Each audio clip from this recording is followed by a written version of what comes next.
Well, hello everybody, and welcome to VATSIM's Cross the Pond 2023 pilot briefing. This is for the eastbound edition of Cross the Pond, and it is a pleasure to be here with you. I am Evan. I'm the co-founder of Flight Simulation Association. I am hosting today's live presentation, and I'll be joined in just a couple of moments by some experts from the VATSIM community to share a little bit more about this great event. Thank you for being on and watching with us wherever you're watching, in whatever chat you're watching. Let us know if you have a slot for the event. If you're flying across the pond eastbound, you've got a slot, you've got a booking.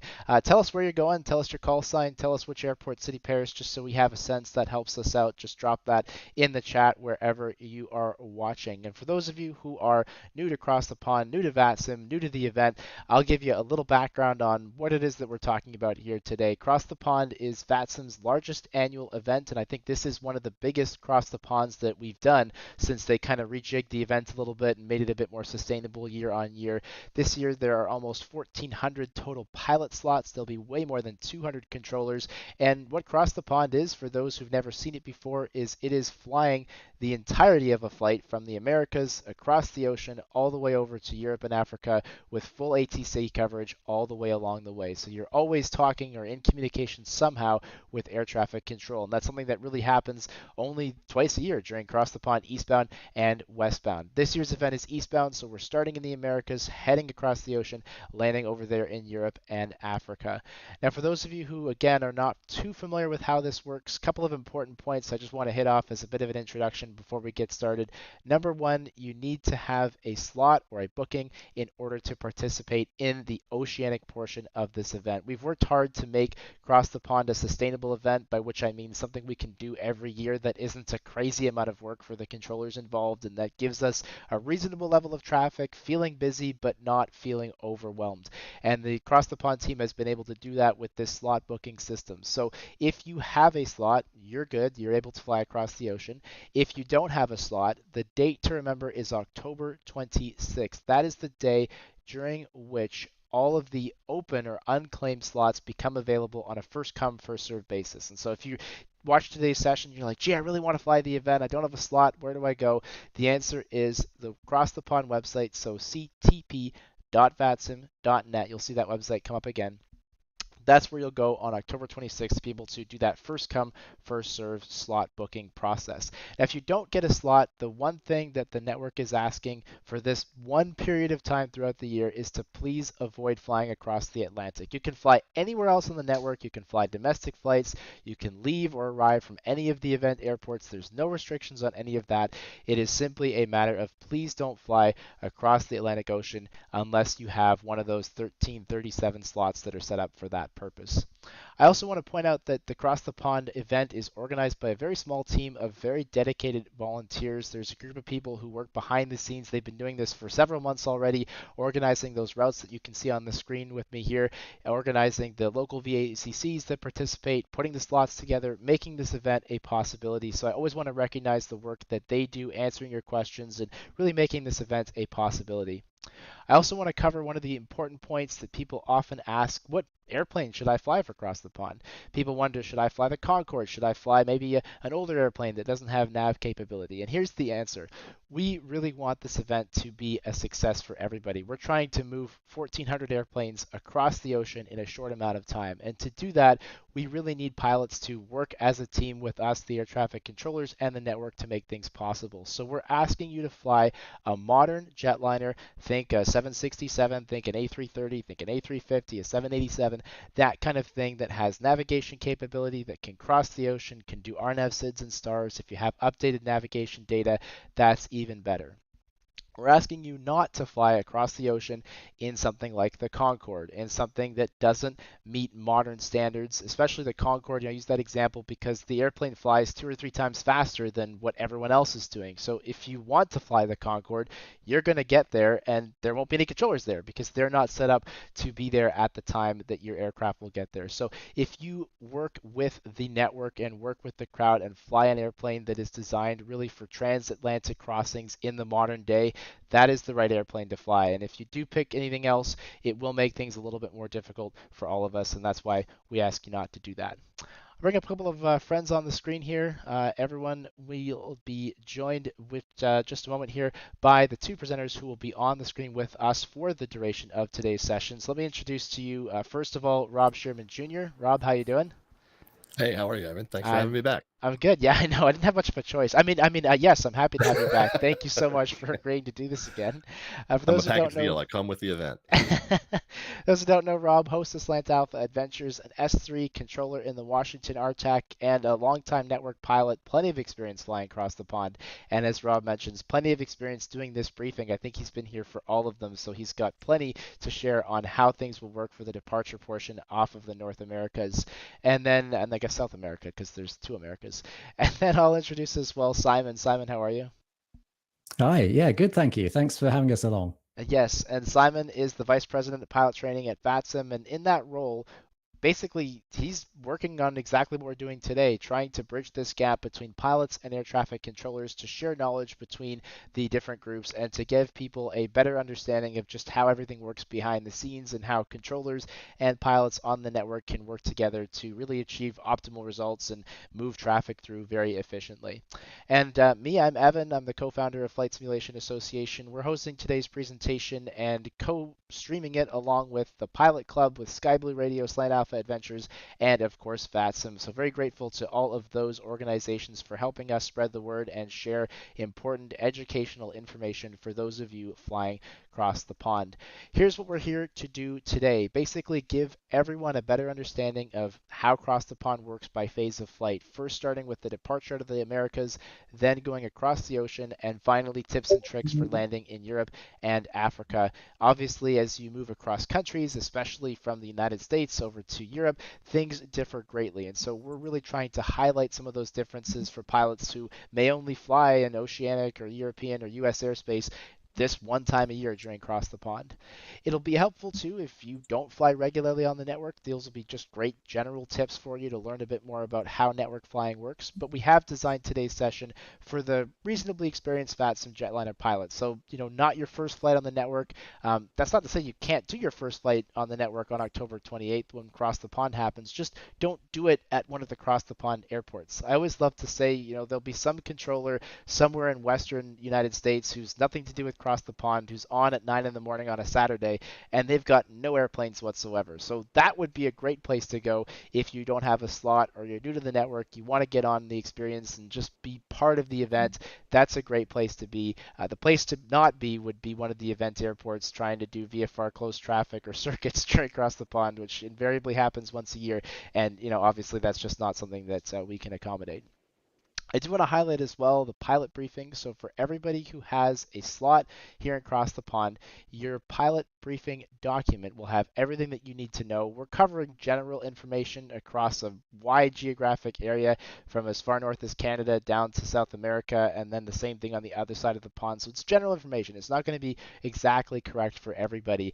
The official source, the correct information, that's in the Cross the Pond dashboard pilot briefing. So once you get your route, as part of that, you'll have access to the pilot dashboard area of the Cross the Pond website. You can download a briefing for your departure airport, for oceanic, for your arrival airport, and that has all the official information in it. So we're giving you the general, we're giving you the overview, the context, but that's where the specifics are, and make sure you have a good look if you have a slot and you're participating in Cross the Pond.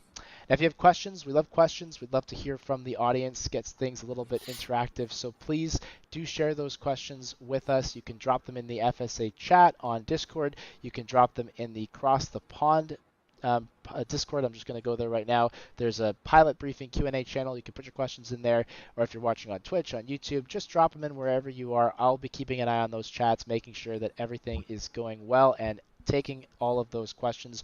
We're going to answer those at the end, so we're going to, as soon as I pass things on to Rob and Simon here, they got about 45-50 minutes or so of content.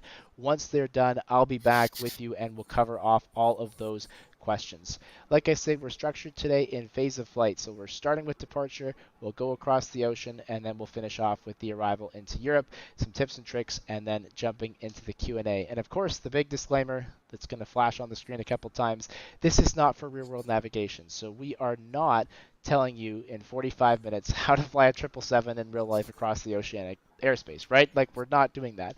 We are here to talk about VATSIM. We're here to talk about flight simulations. So nothing that we're saying is at all appropriate for real world use. And with that in mind, let me hand things off to Rob, and we'll start with the departure procedures out of the Americas. So Rob, over to you. All right. Well, thank you again for having me back for, yes, this is indeed the fourth time for this presentation. I thought for sure you'd all be sick of me by now, but here I am. All right. So yes, we're going to start about departures, and that means I get to lead off here. So we're going to talk from the moment you load into your sim all the way up to cruise altitude. We'll be covering your initial clearance. We'll give you a reminder about your top altitude or your initial level off altitude. We'll talk about how to prepare to fly that departure procedure. We'll discuss pushback and taxi preparation, and we'll go over some differences in the climb instructions that you might hear depending on where you're departing from. All right, now the title of this slide, requesting clearance, a little deceiving. In the US and Canada, it's pretty likely that you won't need to request your clearance. Most likely it's going to come to you automatically not long after you connect. It's what's called a PDC, or a pre-departure clearance. It comes as in a text form, and on VATSIM it typically comes as a private message in your pilot client. So it's going to open up in its own separate tab in vPilot or XPilot or Swift. The format is going to vary slightly, possibly from one facility to another, but the basic format is going to look like what you see on your screen here. A couple of notes: we see this expression "climb via SID." We're going to come back to that in a few slides. Note here where it says Squawk 1341. In some PDCs, they'll list that as the beacon code. So you'll see beacon 1341, means the same exact thing. Another note is that this PDC does not specify an expected departure runway. Some may, this one doesn't. We're going to cover that issue in a moment. And finally, note that it tells you who to contact next. That is very, very important. So generally speaking, you don't need to read this PDC back over the air. Entering your squawk code and activating mode Charlie in your transponder is basically acting as your acknowledgement of that PDC. And one really important tip, I recommend that you don't close that tab in your pilot client until after you're airborne. That way you can't possibly lose it before you are done with it. And finally, I'll note that if you are sitting there connected for 10 minutes or more and you haven't received your PDC at that point, it's probably appropriate to go ahead and check in on the delivery frequency and make sure they haven't overlooked you. All right, remember how we mentioned that some PDCs don't mention an expected departure runway? Well, what do you do about that? Well, here's the next step that might help you, because the next thing that you're going to want to do is retrieve the ATIS information for your departure airport. Now, a lot of times getting it by voice doesn't always work, so I recommend you just double-click the station name in the ATC list. Should pop right up. Notice in this example, the ATIS indicates departing runway 22 right. So at this particular airport, all departures are getting the same runway. Well, that makes life very easy for you as the pilot. In other cases, Atlanta being a key one, they may be using multiple departure runways. You might not know which of two runways you're going to be assigned. So you got a 50-50 shot. The ATIS might give you an idea, but you still might not know exactly which one. Key thing to keep in mind, if there's a vital piece of information that they haven't given you, it's probably not a mistake. They've done this before. So it's most likely that it's simply not this person's job to assign that piece of information. So asking your delivery controller for a runway just might be wasted time. You're going to get that information from a ramp controller or a ground controller, so just be patient, put in your best guess into the FMC, be ready to adapt it to the other one if you don't get the one you expected. But yeah, it's going to end up being a wasted time on frequency if you're asking somebody to assign you a runway and it's not that person's job. All right, moving on, let's talk top altitudes. Remember, on a SID, a standard instrument departure procedure, it's more than just a string of waypoints. It's a bunch of instructions too, and one of them is an initial level off altitude, which they call a top altitude. So first of all, it means that programming the FMC is only part of the job. You actually need to be looking at the charts for all of the procedures that you're going to be flying.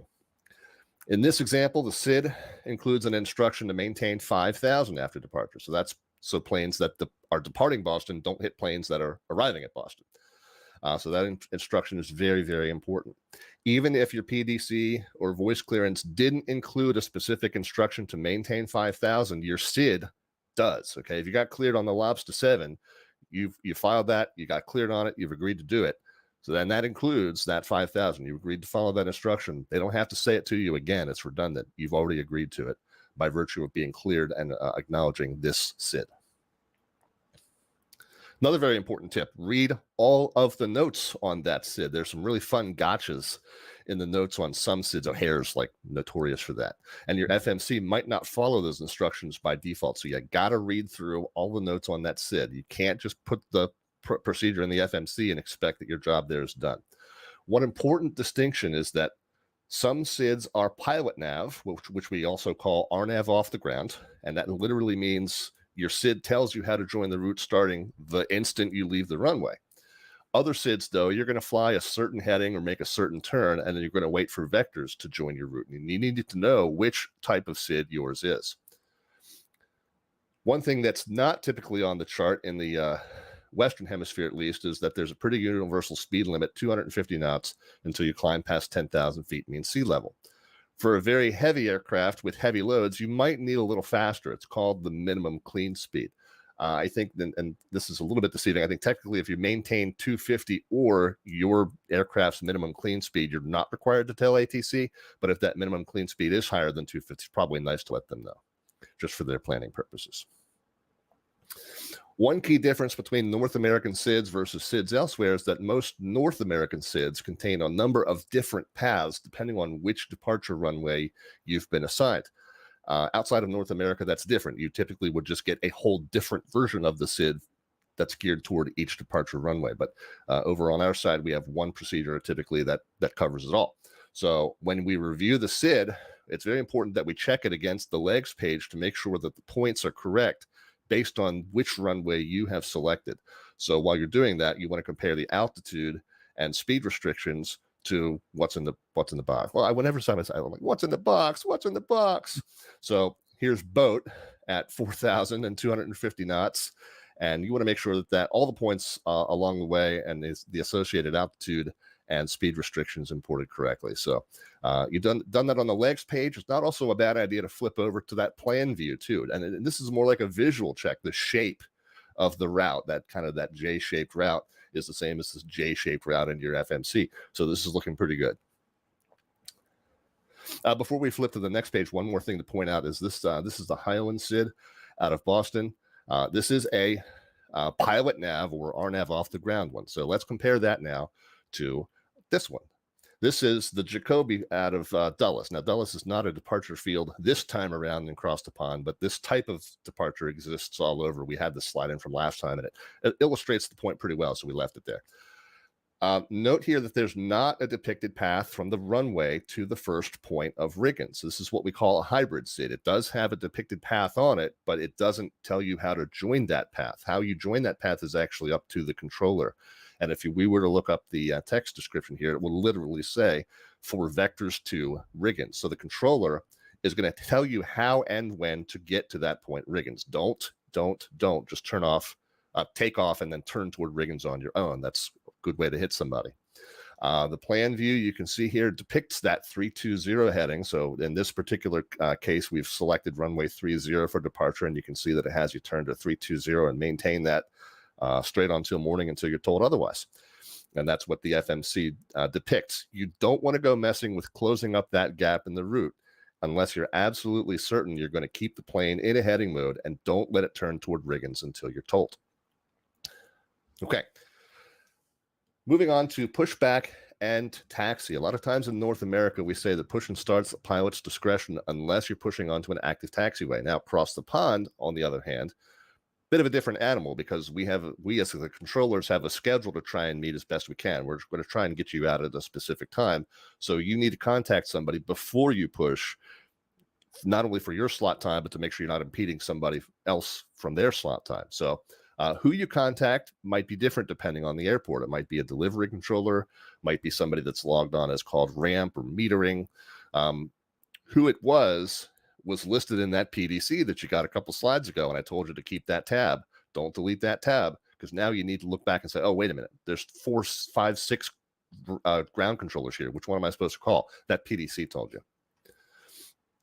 Before you call for push, though, you do want to make sure your APU is already up and running, your tug's connected, you're basically ready to pop the brakes and roll immediately. So once you start pushing, The other thing is that you typically don't have to ask for engine start on our side of the pond. It's pretty much implied. If you're pushing, you're starting. Yeah, we're fully ready. We're waiting for the jet bridge and the APU and all the passengers. Yeah. I mean, we fully ready is that. Yeah. Yeah, that's the phrase that we hear east side of the pond. We don't typically use that as terminology on the west side as much, but that's what we're saying is basically when you call for your clearance, that release the brakes and roll, man. Where did I leave off? When you start it up, your flight controls are checked. You're ready to roll. Time to go ahead and call for your taxi with your location, with the current ATIS letter. And then when you're taxiing, one very key important thing, this happened to me just last night. I was flying in a Friday Night Ops event, and the taxiway letters in Microsoft Flight Sim 2020 were assigned just arbitrarily. They did not match what was on the chart at all in any way, shape, or form. So go by what's on the chart. Don't go by the signs on the ground in your sim. They may be off. The chart is what the controllers are going to go off of as far as assigning your taxi route. So you might not be able to rely on the letter of taxiway that you see. You might just have to go, okay, obviously it's down here. It's the third left, and then it's the right turn before I get to the runway. So that kind of thing. Just go by what's on the chart. Finally, you don't want to switch to the tower until you're told. But more importantly, you need to know the difference between contact the tower and monitor the tower. If you're told to monitor, that means switch over and wait. Don't say anything. Wait for them to call you. Contact means switch over, let them know that you're on the frequency. Monitor means switch over, don't say a word. If you're told to monitor and you switch over and you say, tower, Southwest 123, we're on the channel monitoring, that's a contact. That's not a monitor. That you just destroyed the whole purpose of reducing the frequency congestion by telling them that you were a monitor. You don't have to tell them you're monitoring. Monitoring means just listen. All right, let's move on to the climb instructions, and this one's going to get a little tricky because there's some different variations of how the climb instructions work depending on where you're departing from. In this first example, we're departing from Canada, and let's say our initial clearance was via the dead key 4 departure flight planned route. They didn't say anything about an initial altitude. Well, they didn't have to. Remember, it's in the SID, so you're going to maintain 5,000. You don't have to worry about the rest of these restrictions until you're told to climb higher. For right now, you're maintaining 5,000. At some point, they're going to jump in and say, for example, climb 13,000. So now these individual restrictions along the way do have to be met. You got Toronto at or above 6,000. You got to stay at or below 7,000 at Halifax.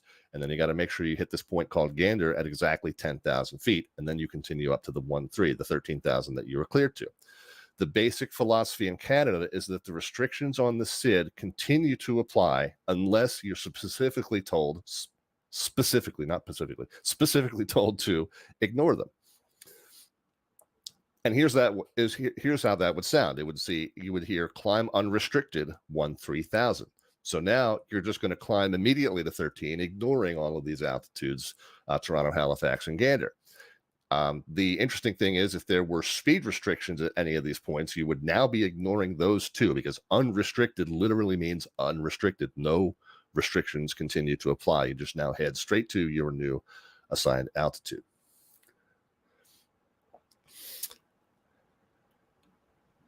All right, now in the US, the philosophy is a little bit different. So here they are going to tell you to meet the vertical restrictions on the SID, and they're literally going to do that by saying climb via the SID. So what does that mean? That means now that your initial level off altitude is going to be 10,000 because that's what's on the SID. And on the way, you'll need to make sure that you cross this point called VATSIM at or above 5,000. You got to stay at 7,000 or below as you come under this point called ocean. And then when you cross pond, you should be reaching 10,000 exactly and holding that altitude by that point. And then you stay there until you're cleared higher. This is a little variation on that. This is climb via SID except maintain 8,000. So you're going to ignore the top altitude of 10,000. That's now been overridden. You're going to continue to abide by the points at VATSIM because you're climbing via the SID up until that point. So 5,000 or higher at VATSIM. Hold that 7,000 until after crossing ocean. Now you can pretty much ignore that 10,000 at pond because you're holding 8,000, which overrides that instruction. And then you just stay at 8,000 until you're cleared higher.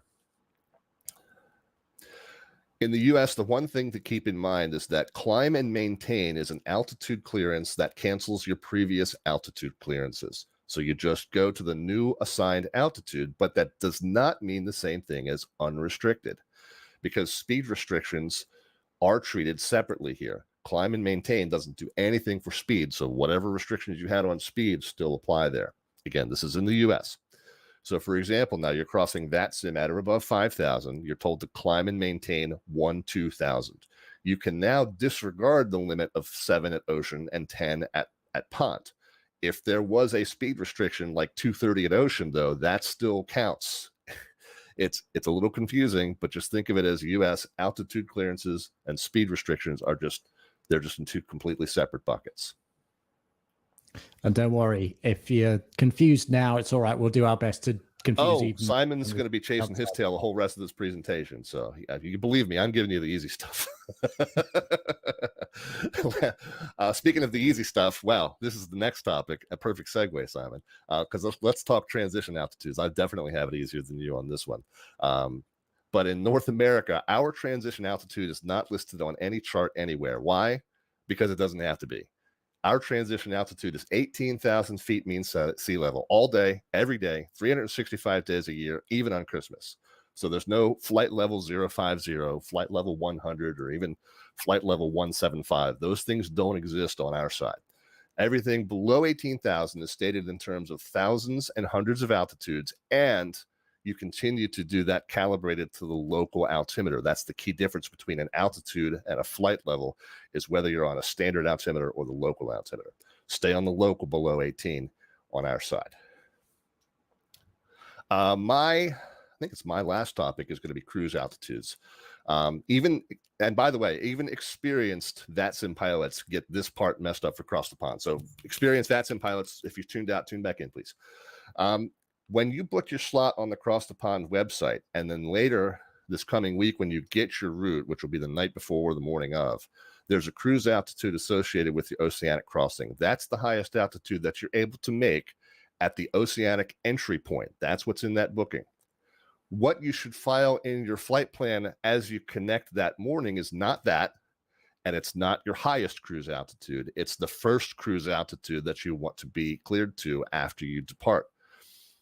So, and for pretty much everybody, that's going to be an odd numbered thousand as you're pretty much all going to be going eastbound. So once you get over the ocean, you could very well be getting an even or an odd altitude for your oceanic crossing, but pretty much everybody's going to be on an odd altitude. And what you put is not that final cruise that you're going to be at nice and light later in the flight, but that initial cruise that you're going to get cleared to once you get out of your departure airport's terminal area. So very important to keep those distinctions in mind and file the correct altitude in your flight plan. Once you get up to that initial cruise, there's going to come a time later where you're going to need to change cruise altitudes. Your initial cruise, like I said, it might be different than your oceanic cruise, or your FMC might want you to do a step climb for better fuel efficiency, or later on your FMC is going to tell you it's time to start descending. You may not in any way, shape, or form do any of those things without clearance to do so by air traffic control. That little box in your, by your right hip doesn't know what the traffic situation is around you, doesn't know whether it's safe to climb or descend from where you are now. So you got to make sure you've requested any altitude changes and be sure that you've been approved to make those altitude changes by the controller, and also understand that there might be times that they cannot approve it for traffic reasons.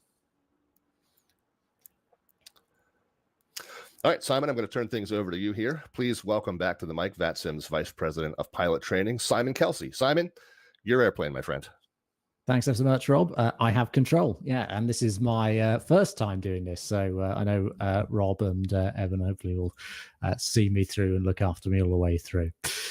So in this section of the presentation, we're going to take a look at some of the oceanic facilities that are involved in Cross the Pond that you might be speaking to, how we're going to enter oceanic airspace, and some oceanic operations and best practices for making sure you stay on track when you're crossing the pond. We'll also look over the other side of the pond as well and what we're going to do there. So here's a quick glance over some of the facilities involved, and as you can see, it is pretty blooming big this year. our biggest cross the pond ever, I think I'm right in saying. Every facility involved, from Reykjavik in the north all the way down to Johannesburg Oceanic in the south. So really great to see all of those facilities involved, basically every facility that's involved across the Atlantic at all points. So really fantastic. Now, before we get into oceanic operations properly, as it were, a little word about oceanic routes, because they might look a little bit different to what you might be used to if you're used to flying domestically. So I'll put an example up here. This is a pretty typical looking route that you might see on the North Atlantic. So there's no airways. We've got an entry point here, which is OMSAT, where we're going to enter the oceanic airspace. We've got a whole bunch of coordinates. And then on the other end, we have an exit point, ADARA.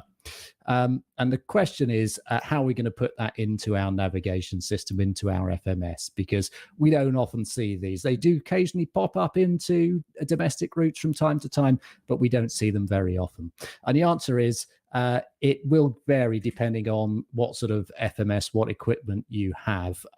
There's a couple of ways. There is a long form way, which enables you to put basically any coordinate into your FMS anywhere in the world, depending on your aircraft type, will depend on how you are going to be able to do that. There's some examples there for Boeing and Airbus. Have a look up for your aircraft type. Or alternatively, there's a short form, which is basically a database waypoint. So just as your navigation database contains points such as OMSAT, for example, or ADARA, and associates those with a set of coordinates, likewise, there are a set of short form waypoints which are associated with these common latitude and longitude points that you might see on oceanic operations. And the format that this works in is up on the screen there. So you'll see essentially we've got a combination of letters and the cardinal point, and where we put this letter, in this case N for it depends on where in which hemisphere the point appears in.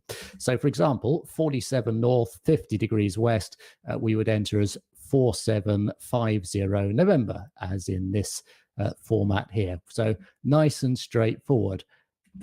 But do beware, because as you will notice if you're astute from looking at this little graphic, entering the wrong letter or entering the letter in the wrong place is going to completely change the location of the waypoint that you have entered. So for example, let's say we're trying to enter 47 degrees north, 50 degrees west, and we think, how are we going to put it? I knew it's something like it's 47, 50 degrees west. Okay, we'll put that in. And that's going to create a point that is not somewhere up here as we were intended, but in fact at south 47 degrees, west 50. And the same is true if we put the letter in the wrong place or something like that. So it is very well worth doing a quick gross error check, making sure that you've got that those points in correctly if you are entering them manually. Yeah, why does my route say it's 8,000 miles? It's only supposed to be 4,000 miles. Exactly that. Yeah. So a gross error check against your FMS and against what you've got in your flight plan is a insufficient fuel. I'll be fine. Oh yeah. Why is that? And here's an example of what that route would look like in the entered into the FMS. This is an Airbus example here. So you can see our entry point there is OMSAT, and then we've got 4750, 5040, etc. So if you're used to flying domestically, oceanic flying might feel a little bit daunting, but don't worry, because I'm going to break it down for you. And basically, we're going to cross the Atlantic in 3 easy steps. Firstly, we're going to obtain an oceanic clearance if we need to. And actually, we don't necessarily always need to, bit of a common misconception. So we'll get onto that in a bit. Secondly, we're going to organize communications with an oceanic area control center and continue to do so as we cross multiple ones of those. And finally, we're going to fly our clearance whilst maintaining communications. And the key bit there is flying our clearance, because it's not necessarily what we might have filed, but we need to make sure we fly what we're cleared for. So you've probably heard about the concept of an oceanic clearance before. It's something that's separate to your airways clearance that you would have got on the ground at your departure airfield in that PDC that Rob was talking about earlier on. So when do we need an oceanic clearance? And the answer is it's only before we enter what's called the NAT, North Atlantic High Level Airspace, which for our purposes, for across the pond, is Shanwick, Gander, and Reykjavik. Basically, every other facility, your clearance will be coordinated in the background. So if you're entering via New York or one of the other oceanic area control centers, you don't actually need to get a specific clearance yourself. It will all have been done for you in the background. But if you are entering via Gander or Reykjavik, as we're going eastbound this year, then you would need to obtain a clearance, and we'll talk about how to do that now. Why do we need to get a clearance? Well, it's because fundamentally we're going to an environment with very little radar, with limited communications facilities, and so the concept is that we need to organize everybody at the start and provide them with separation all the way across. Your oceanic clearance will cover all the oceanic FIRs or facilities that you're going to pass through. You only need to get one before you enter the first oceanic control center. And basically 3 quick steps to get a clearance. Firstly, we're going to get the information we need together. We're going to request our clearance, and finally, we're going to receive our clearance, hopefully. So prior preparation prevents poor performance. So make sure you get everything that you need together, which is good airmanship in general. Just make good use of time. Try and make the best use of time you can to ensure you get everything prepared, everything in the right order, easily to hand, all that sort of thing. And this is what we're going to need. So we're going to need our route, obviously, our assigned track, which will be provided to you as part of your pilot briefing on the route. Our estimated arrival time at the oceanic entry point. That's our first waypoint in oceanic airspace. The level that we're requesting for the oceanic crossing, Rob mentioned this earlier, so you'll again be provided with the flight level for the crossing as part of your oceanic, part of your cross the pond briefing. The maximum level you can achieve at the entry point, right? Every plan on paper is great, but no plan survives first contact with the enemy, right? So occasionally things might need to be a bit flexible. So what was put down on paper may need to be amended. So by providing ATC with that maximum level that you can achieve at the entry point, it gives them that ability. The speed you want to cross, and the TMI, the track message identifier, which should be provided with the with your briefing pack, and it's basically just a code so that ATC know that when you talk about track alpha, you're talking about the same track alpha, for example, that they are. Couple of points about this. Really important that we get the correct time. So if you unless you really love maths, right? I don't really love maths. Rob, you may feel slightly differently, but it's I do all those calculations manually, so I love that kind of stuff. Yeah, exactly. So unless you really want to be sat there kind of totting up time and thinking, do you know what? Well, the real time now is this, and I've just got my sim set to that. So actually, the sim says it's going to be that time, but actually it's going to be that time in real time. Just set your sim to real time. It's going to make your life a whole lot easier. And real time is really what ATC are going to be interested in. How are we going to get our clearance? Well, in real life, we generally send it over CPDLC. More on that to come, friends. And the way we do that in VATSIM is we use a system called NatTrack. So we don't have to clog the radio up with a voice clearance and sit there transcribing it, all that sort of stuff. We need to request a clearance 30 to 45 minutes before we enter Gander or Reykjavik. This is slightly different to real life, but it's a request from the Cross the Pond team, basically, to make sure that those ETAs are as accurate as they possibly can be.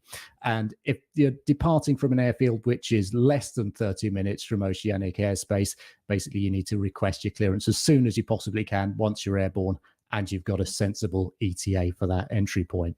The link's on the slide there, and I'm sure Evan will put it up in the comments, or there'll be somewhere you can click on it as well. here's the form. I won't go through it in vast detail. You'll only see the full form if you're logged into the network as a pilot. Some of the information on here will be pre-filled for you based on your flight plan and your connection details. The rest of it you'll have to fill in yourself. Just take your time over it. Make sure that what you put in is accurate, because if you realize you've made a mistake once you've sent it off, it becomes a real faff to try and go back and send another one off, and it gets confusing. Once we've sent our clearance off, this is what we're going to get back. And we can see it's actually really handy because we've got our clearance that we requested down at the bottom here.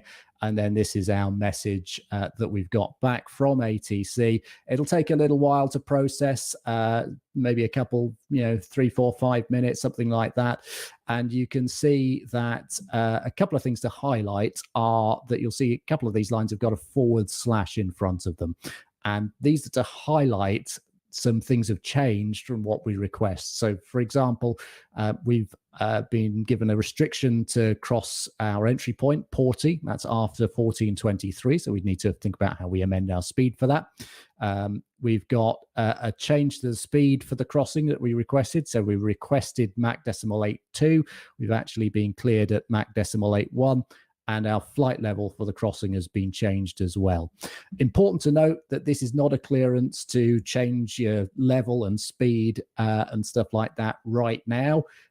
When you're still talking to a domestic controller, you need to liaise with the controller that you're speaking to, the domestic controller, to obtain the level changes or speed changes that you need in order to be at the entry point at that level and speed. And if you do have an issue with NatTrack, if you've sent your clearance off, you haven't had anything back after, 10 minutes, something like that, 10, 15 minutes, then do be a little bit patient, but you can always speak to your current domestic controller who will be able to do a bit of coordination for you in the background. On the subject of clearances, and we mentioned fly your clearance earlier on, good moment to have a chat about route checking. And this is something which is really important in real life and is really important for us as well on Cross the Pond Day, because as you can imagine, really busy day. If we get things wrong, we're going to start causing problems. And here's a stat for you. Last year, 2022, there were 38 gross navigation errors. And this is when an aircraft is off track by 10 nautical miles or more, which is quite a long way. And that's and I only did 36 of those. I don't know who the other two were. Yeah. So it's something which the professionals can absolutely get wrong. So if the professionals can get it wrong, we sure can if we're not careful and we're not vigilant about it. So once you've received your clearance, do take your time to make sure you check it against your flight plan and what's entered into your flight management system. And I'm going to give you a real world procedure, a tip that is used, procedure that's taught to pilots in real life to do that. So our first step would be to check your clearance that you've received in your NatTrack message, or your message from the NatTrack system there, against the flight management system. So you're going to check the entry point matches up, each waypoint matches up, and the exit point matches up, and check your flight level and Mach number. And you can amend, if you can amend that in the FMS so it's there, great, and that'll help give you better predictions as well. Once you've done that, you can then check the FMS against your operational flight plan, your computer flight plan navigation log that you get out of SimBrief or something like that. Now, I know obviously we're not necessarily going to print the flight plan off for every flight we do in the sim, but if you're going to do it, I'd suggest Cross the Pond Day is a great day to do it. It's a really useful thing to have to hand, to be able to reference and look ahead, scribble things down on. And once we've checked each waypoint so that each waypoint in our oceanic segment, once we've checked the FMS and checked it there on the flight plan, we're just going to put a little circle next to it like that, and you'll find more about that in a moment. So we've got our clearance. We're now about to enter oceanic airspace. So we need to organize communications with the Oceanic Area Control Center. And the way we're going to do that is fundamentally, we're going to do a cell call check. And we'll talk in more depth about cell call and what it is in a moment if you're feeling blank, but just stick with me for now. And this is how we're going to do it. So my glamorous assistant is going to play the part of is pilot. going to do his best to channel Gary on this. So Absolutely. Gander Radio, Speedbird 47 Charlie. Shanwick next, requesting self-cal check on Bravo Papa Charlie Hotel. Gary's going to love that. And so there's our request, and ATC are going to respond something like, Speedbird 47 Charlie, Gander Radio, stand by for cell call check. Now, what do we do when we're told to stand by? We say nothing, right? We just keep quiet, because responding, yep, standing by is not what we're expected to do. It's going to get in Red the way. 5, standing by. Yeah. So hopefully what's going to happen now is ATC are going to send a cell call message out over the frequency, and your pilot client is going to detect that, and it's going to ping and flash up in your vPilot client, right? And when you do so, you're going to respond. Cell cal received or cell cal check okay, whatever. Acknowledge exactly. It, and once we've got that, if you wish, now you've done that, you have established communications, and that's it. You are checked in. All you need to do now, if you want to, you can turn the radio volume down. Notice I've said down, not off, or tune to a different frequency. Don't do that. Stay on the frequency, but you can turn the headset down if you want to, or take your headphones off, or whatever it might be. So obviously, though, if you do receive a cell call alert later on, you have to put your headphones back on and respond to ATC, and we're not going to switch frequencies away. And we'll find out why in a moment. One other thing. So a couple of other things, actually. So every time we switch frequencies, so if we get handed off to a new oceanic area control center, then we need to conduct a new cell call check, because we've changed frequencies. It's changed, so we need to make sure that it still works on the new frequency. And also, we need to squawk 2000 10 minutes after we enter oceanic airspace. This is a new thing. It's changed. It used to be 30 minutes. It's now 10. And I've forgotten that every time. Anyway. Yeah, easily done. We talked about cell call a little bit there. If you're looking at me blankly and thinking, what is this cell call thing that you're on about? Basically, it stands for selective calling, and it's a system that allows ATC to alert an aircraft that they want to talk to them. Why would they want to do that, you ask? Well, have a listen to this.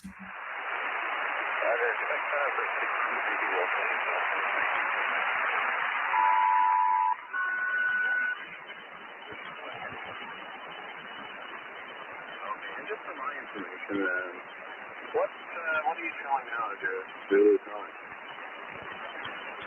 Well, that sounds pretty horrible, doesn't it? And that is a recording of real-world Gander radio. And you can hear it's all horrible hiss and crackle, and that is what it sounds like because of the high-frequency radio that is used for those long-range communications. So long-range, but the quality is awful, like your crackly AM radio. And as you can imagine, it'd be pretty fatiguing to listen to for 4.5, 5 hours across the Atlantic. So the system works. Basically, each aircraft has a 4-letter code. It's not unique. There's only a limited number of these codes, so they do get reused amongst aircraft when in real life they try to assign them to aircraft that are unlikely to be in the same bit of airspace, but it doesn't always, it's not always the case. That 4-letter code, each of those groups is associated with a tone. You heard some actually in that transmission that I played for you. And when your radio system detects the tones that's associated with your code, you'll see here it is in the pilot client. So when you connect to the client, make sure you put your cell call code in there. Then the radio alerts the crew, basically. So if the cell call system's working, you can completely turn the radio down, and if ATC want to contact you, they'll send you a cell call. Obviously, again, you have to remain tuned to the frequency. The tones get sent over the frequency. If you're tuned to a different frequency, it's not going to work, and you're going to get some unwanted attention from some fighter jets or something like that in real life. Really important cross-the-pond note. You must use the cell call code that is provided in your booking. So not the code that's associated with the airframe that you're flying in real life, for example, but the one that's been provided to you in your booking, so that everything matches up there. Make sure you put it in your cell call code box on your pilot client. And finally, as far as oceanic's concerned, we need to, once we've organized communications, we've entered the oceanic airspace, we now need to fly our clearance and maintain communications. So what are we going to do as we're coming up to a waypoint in oceanic airspace? We could be snoozing with our feet up, but, reading the crossword, Rob, you quite like. Yeah, jamming along to Taylor Twist or whatever. Yeah. Yeah, exactly. But remember those stats about gross navigation errors, right? So don't let it happen to you. Take your time just to be a little bit disciplined about making sure that everything's working. So this is what crews would be doing in real life when they're coming up to a waypoint. A couple of minutes before, so let's say we're coming up on 52 north, 40 west here. We would make sure that our next waypoint is correct. Make sure that it's the next thing in the FMS. It's on the nav display. The magenta line's heading off in the right direction, all that kind of good stuff. And once we've done that, we're going to put a little slash through the circle we drew earlier next to that next waypoint to verify that we've checked that. And then once we pass the waypoint, we're going to sit up, pay attention, make sure that the waypoints sequence correctly so that 50 north, 50 west becomes active. The aircraft turns towards, starts tracking towards that waypoint. We might want to note down our time overhead, 52 north, 40 west, and update our estimated time of arrival at the next point, and note those down on our flight plan.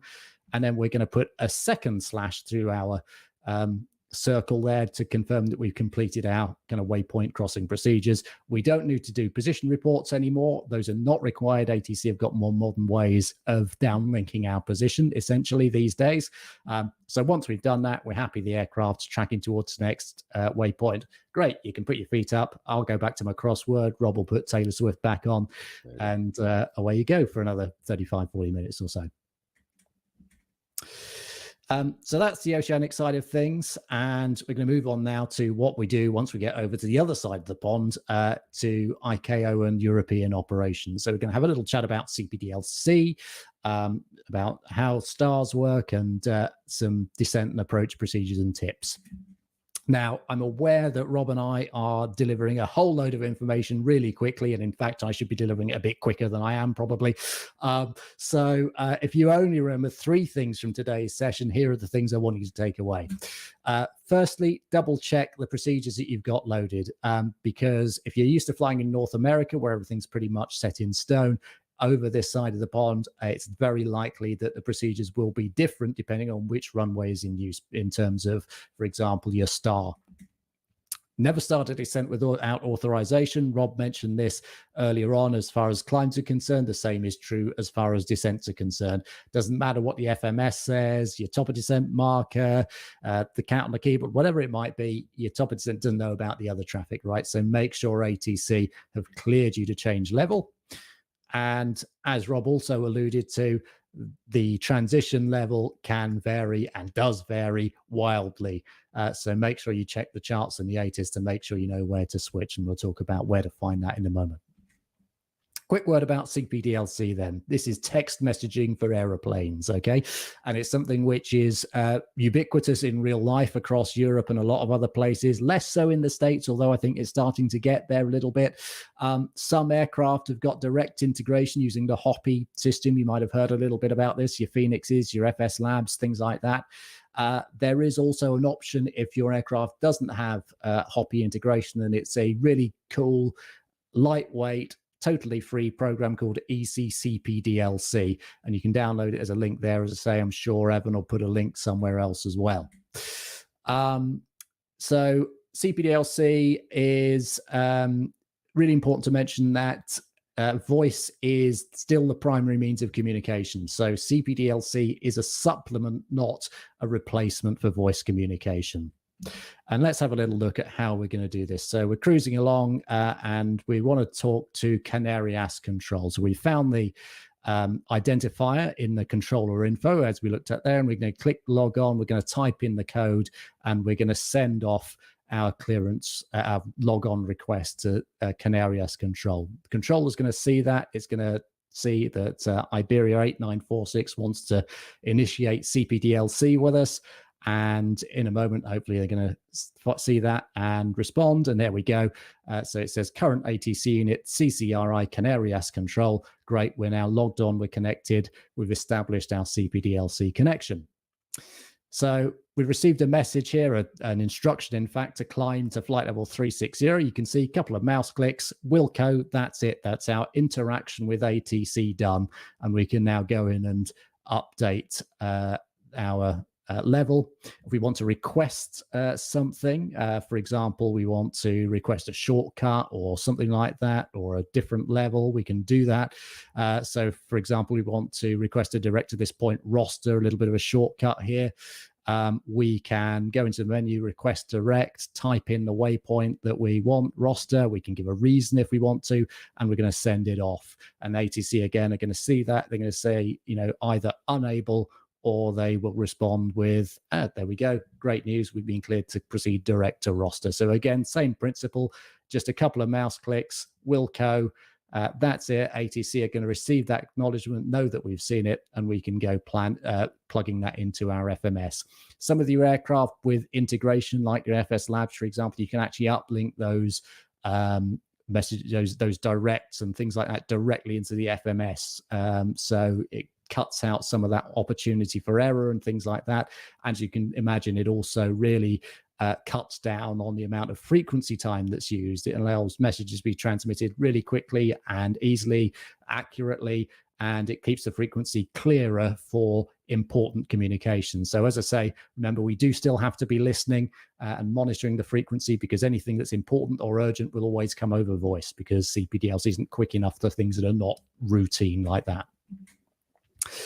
Rob mentioned the transition altitude. As we said, in Europe and most of the rest of the world outside North America, the transition altitude will vary from airport to airport. You can find it on the charts. I've got some examples here of where you can find the transition altitude, like on the Jeppesen charts here for Gatwick, and like most things that are really important, Jeppesen make it really small in like size 6 font and tuck it out of the way so you can't see it. Or in this example below, the charts you might get from something like ChartFox, the state-produced charts for Amsterdam. In this case, you can see the transition altitude for Amsterdam is 3,000 feet. Transition level is what we're mainly concerned with, because we're arriving into Europe. It's the lowest usable flight level above the transition altitude, and because of that, it will vary depending on the pressure quite often to make sure you're properly separated. It will be in the ATIS for the airport you're arriving at. The most important thing is that we have our altimeter set correctly. So if we're on a flight level, as Rob mentioned, we need to be on standard pressure. If we are on an altitude, then we need to be on the local QNH, which will almost certainly be in hectopascals, HPA, not inches of mercury. Stars, as we mentioned earlier on, in Europe and most of the rest of the world outside North America, stars are usually assigned by ATC as opposed to being filed in the flight plan. And the reason for that is because they are usually runway dependent. So, for example, you can see on the screen here, we've got an example of a couple of arrivals, the PSAP arrival into Dusseldorf. And you can see that for the 05 runways, our route takes us initially in this southerly direction, whereas for the 23s, we start at PSAP and we go off in an easterly direction. So you can see how if we got that wrong, if we put the wrong one in, we'd cause a whole lot of mess. So it's really important that we make sure we load the correct procedure for the runway that's in use. Again, look ahead, anticipate, and get the ATIS, and make sure you've got a sense of what you're going to get, and make sure that you've loaded what you've actually been cleared for. This ties in quite nicely with my next slide about briefing the arrival. Now, I could talk for hours about this. This is my thing, right? Threat and error management, CRM, all that kind of stuff. Unfortunately, I've only got about 60 seconds because apparently Evan would quite like everybody to still be awake at the end of this. So I'll put some examples in here of things that we should be thinking about, whether the approach you're expecting, things like that. But the main thing I will say is I have a friend who used to be a very senior training captain for British Airways. And what he always says is, you should be the world expert in the approach or departure procedure that you're about to fly. Okay, so basically nothing should come as a surprise. So when we talk about situational awareness, we build it in blocks, and we talk about noticing, understanding, and thinking ahead. And so we need to notice, gather all the information first. We need to understand what that means for us, and then think ahead and think about how we can apply that. Try and think about how you're going to fly these procedures. Try and think about contingencies. It's likely that, you know, what you initially think is going to be planned might change. Think about how you will deal with, for example, a change of runway, a change of arrival. How will you program it? What can you do to get ahead to make it easier for yourself? And the other thing I'd say is, look, you got plenty of time. Use your time during the cruise wisely. Have a look through the pilot brief that you get from your cross-the-pond briefing package. Read through it, familiarize yourself with everything that's in there, because there'll be loads of useful information. As I say, use your time wisely. A word about holding, especially into the UK. You can expect that if it's busy, you are going to get holds. They can be published or unpublished. They can be on the chart or something that ATC has essentially made up. Either way, if you want to program it in, and you know that's going to be the easiest way to do it, you're going to need to know the same information. Fundamentally, the fix to holdover, in this case Bovingdon, the inbound track of the hold, in this case 116 degrees, the direction of turns. So for holding patterns, right-hand turns are standard. So if it's not specified, the direction of turn will be right. If it's, you know, left-hand turns, that would have to be specified. And the length of the hold, it can be a time or it can be a distance. Again, if it's not specified, the standards are 1 minute below flight level 140 and a minute and a half above flight level 140. How are we going to pop it in? Something that you should have a look at in advance. Make sure you know how to do with your aircraft and your FMS. There's some examples on the screen there of how you could do it in a Boeing and an Airbus aircraft. Do double check if a hold is part of a procedure. It's likely that the box will have it, but make sure that it is correct, because it's not infallible. And also try and, as I say, think ahead. So we think about that situation awareness thing. So we might notice, right, from listening to the radio, that other aircraft ahead of us on the same route are being issued a hold, right? So what do we understand from that? We understand that it's likely we might get a hold as well. So thinking ahead, we might want to load that into the box, maybe not execute it at this point, but load it in there so it's ready to go in case we do get issued that hold. And we might also want to think about things like, how much fuel do we have? Where's our alternate? How much fuel do we need to get there? Do we need to set up an alternate route to our alternate airport or something like that? So you see about how we notice, understand, think ahead, build that situation awareness. Something else you might hear with holding, by the way, if you put into a hold, is you might get what's called an EFC, an expected further clearance time. The important thing to note about this is that it is for your planning only.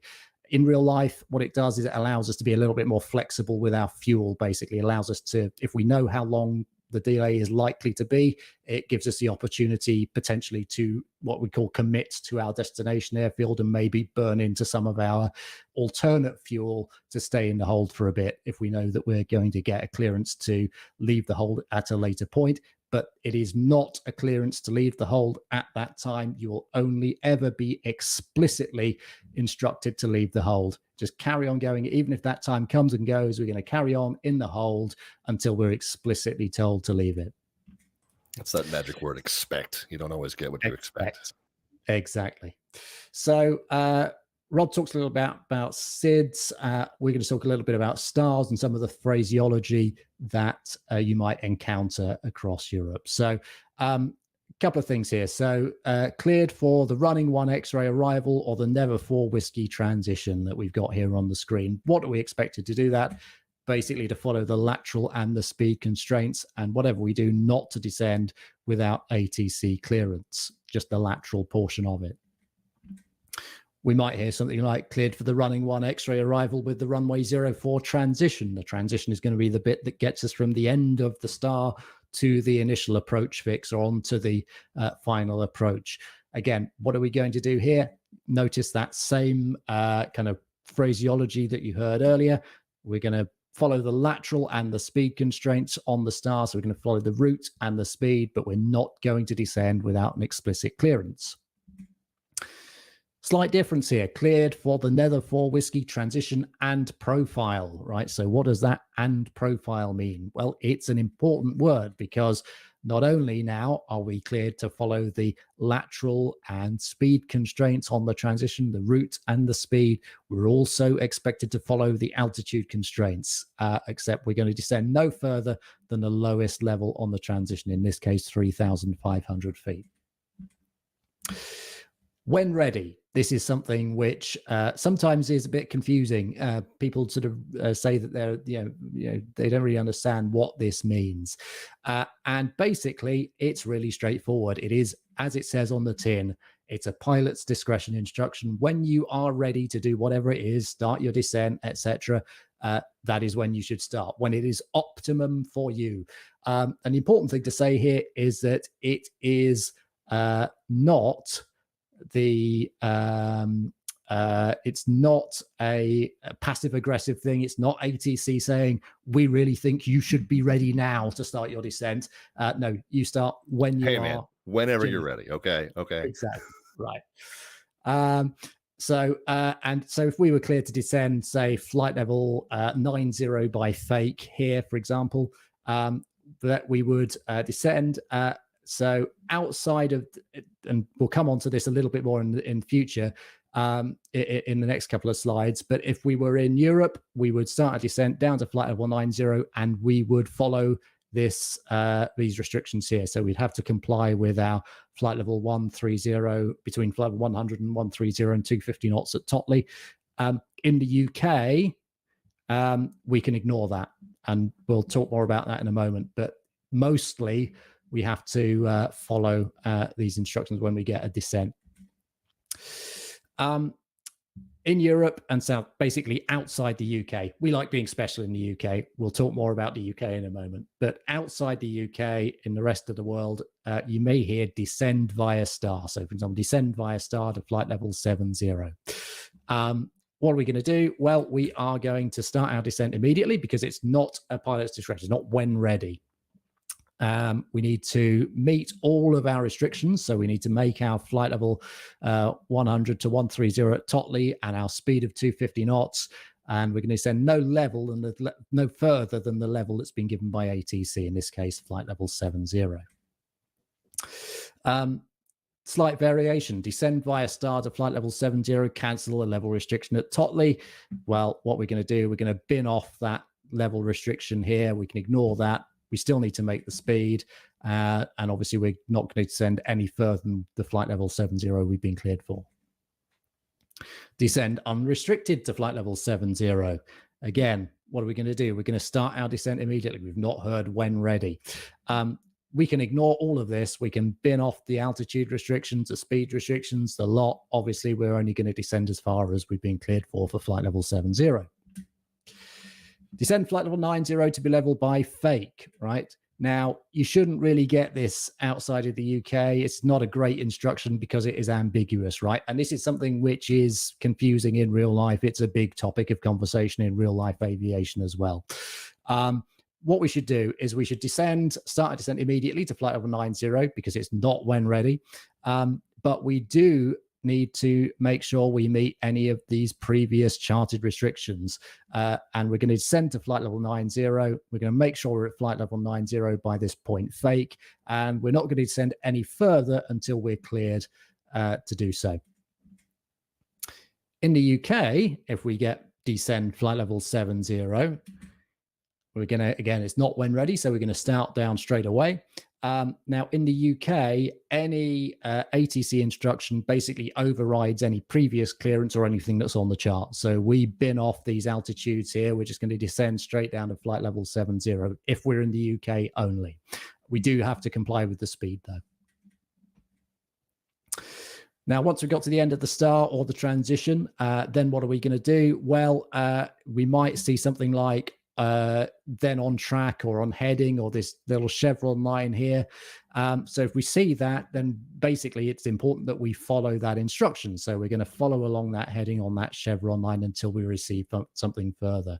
The most important thing is that we're not going to go off and do our own thing, turn towards the runway, something like that. Be careful about discontinuities here. If you ditch them here and sequence this DL530 with the final approach fix is something people like doing a lot. If you do that, then what's going to happen when we get here, the aircraft's going to turn off and go towards the runway, right? So leave those discontinuities in if you see something like this. Likewise, the alternatives, something like this, we might get a clearance limit with a hold at the end of it. Do not proceed beyond Ockham without ATC clearance. What are we going to do when we get there? If we haven't heard anything else from ATC, we're just going to go into the hold at the level and speed we were cleared for, and we're going to sit there and wait for further instructions. Again, what we're not going to do is go off doing our own thing. Final couple of words about vacating the runway. Really important. We're going to have loads. It's going to be busy, right? You're going to have people behind you. Spacing is going to be quite tight. It's really important that we use the minimum amount of time on the runway that we possibly can. It's worth thinking about this in your briefing. Whereabouts are you going to vacate the runway, right? Plan your braking. And plan which side you're going to get off and where you're going to go so that you know in advance. It's not a surprise, and you can brake nice and efficiently to get off at the taxiway that you want to vacate on. Really important, we don't stop on the runway. You're going to really upset the guy behind you when he has to go around. Once we're clear of the runway, so we need to be over the hold short line, we're going to stop and we're going to expect taxi instructions from ATC in general. There might be some variations to this depending on the airfield that you're arriving at. The details will be in your airport brief. But the main thing is we're going to occupy the runway for the least possible amount of time, right? Frodo says, get off the runway, right? I used to, when I was at university some years ago, my now wife, then girlfriend, used to live with a Finnish girl who had a wonderful turn of phrase, and we playing Mario Kart, she used to say, "Get off the way, get off the way." She's going to launch a shell at your butt, but it's going to be in the shape of a 777. Exactly that. So once we've got off the way, a thought about your taxi, and again, really good. Include this in. Use your time in the cruise when you've got your feet up and it's quiet and you've not got anything to do to think about where you're going to go after you've vacated the runway, where you're going to park, how you're going to get there. Look through the charts, see if there's any standard directions. For example, here at Amsterdam, there you can see that the taxiways are unidirectional, right? So taxiway Alpha, you can see, goes in a sort of clockwise direction. Taxiway Bravo goes anti-clockwise. Be aware of that, right? Because it's likely that if you're given, taxi via Alpha, ATC are going to expect that you're going to follow, you're going to know which direction that's going to be. You can expect a stand to be assigned. As with everything, if you can't accept it, let ATC know as soon as possible. And again, be prepared for the fact that it's going to be busy, it's going to be congested. You might have to stop and give way or hold at intermediate points. Again, just keep that situation awareness, have your chart up in front of you, follow it along, and make sure that we're following what's on the chart and not necessarily those taxiway signs in the sim if the sim is different to the chart. And that is just about it from me. So I'm going to throw it back to Rob for some final tips. All right, back to me. Okay. A lot of what we've covered so far today is applicable anytime you fly on the network, really. But here are some tips and tricks that are specifically geared toward the Cross the Pond event. All right. So first of all, every airport involved in the event is going to have a pilot briefing. You're going to find those at the ctp.vatsim.net website. And this is the same website where you book your slot. So go to your booking. You should find the links to the briefings for your origin and your destination. Every airport's got some unique quirks. These briefings are going to help you know what to watch out for at those locations. They might even have scenery recommendations, freeware and payware in some cases, so you can make sure your airport layout is in the sim is as up to date as possible, and hopefully avert that situation I described earlier where the taxiway letters don't match up with what's on the charts. That same CTP website is going to contain your route. You don't have to do any route planning at all. You just have to use the one that they send you. I don't think they actually, when I say send, I don't think they actually email them out anymore, but you can just log into the the booking site the night before or the morning of, and use the route that they provide there. Don't just pull down a route from SimBrief or FlightAware. It might not be the same route that they want you to use for traffic management purposes for this event. I have said before, but I'll say it again. Make sure you have charts for the departure procedure, the arrival procedure, and the approach that you're flying. Just punching it into the FMC is only half the job. You're going to also want taxiway and terminal charts with gate numbers preferably handy for both your departure and your arrival airport. And consider updating your nav data if you don't already do that regularly. Big tip is to bring extra fuel, a couple hours worth if you can, because you might get taxi delays, you might get holds airborne, you might get vectored for traffic, you might not get your optimal cruise altitude. That's the most efficient one. You might get stuck at a lower cruise level where you're not quite so fuel efficient. So don't get caught short. If you start running low on fuel, you are not going to get pushed to the front of the line. Trust me. Do not try to. Oh, let's see. Hold on. Yep, we skipped one. Hang on a second. Yeah. Okay. So the connection time that you want to use is approximately 45 minutes before your slot time. Connect 45 minutes before that CTOT, which is calculated takeoff time, and you would have planned to push 20 minutes prior to that time. However, in the pilot briefing for your origin airport, it may say something slightly different than this. It might be adjusted a little sooner, a little later. Go by the guidance that's in that pilot briefing for your origin airport. However, these are some good general guidelines just for your planning purposes in the coming days before. But that pilot briefing for your origin is going to have maybe some specifics that might be slightly different than this. This is going to put you in the ballpark. All right. Here's where I left off. Try not to jump onto text. Now, if you're using text as a normal basis, that's fine. But try not, if you're on voice, don't use text or don't use private messages to try and get the controller's attention if they're very, very busy and they haven't gotten to you and you're just trying to jump into the conversation.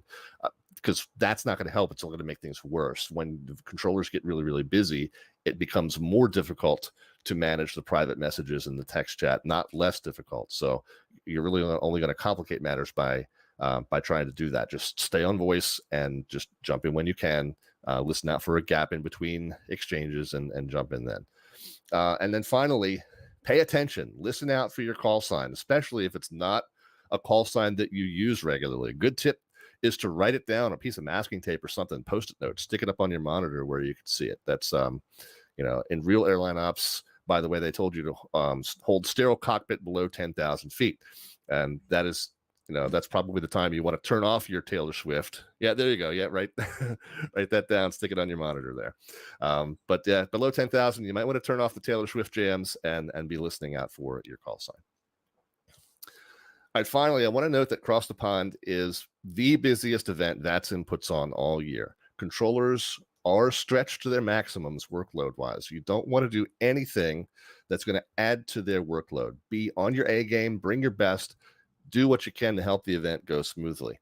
That being said, if there's something that you didn't quite catch or didn't understand, that's the time that you want to go ahead, be that person, ask for a repeat or an explanation.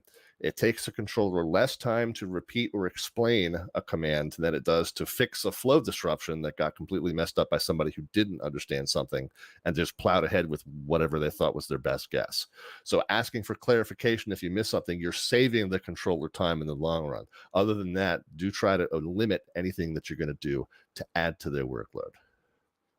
I'm going to leave you with this page. It's a page we put together with some additional resources, and you can check these out in the coming week to make sure that you're as ready as possible. But at this point, I shall turn you back over to Flight Sim Association co-founder Evan Ryder. Evan, all you. Thank you so much, Rob, Simon, and everyone, really, for the great chat. I've been enjoying answering your questions, reading your comments, and I will enjoy speaking with probably at least a few of you, whether you're in the Boston area. I haven't been told which position I'll be working yet, but I'll be working for sure next weekend on Saturday for Cross the Pond. So hopefully we'll talk to you guys on voice, if not somewhere else between now and then.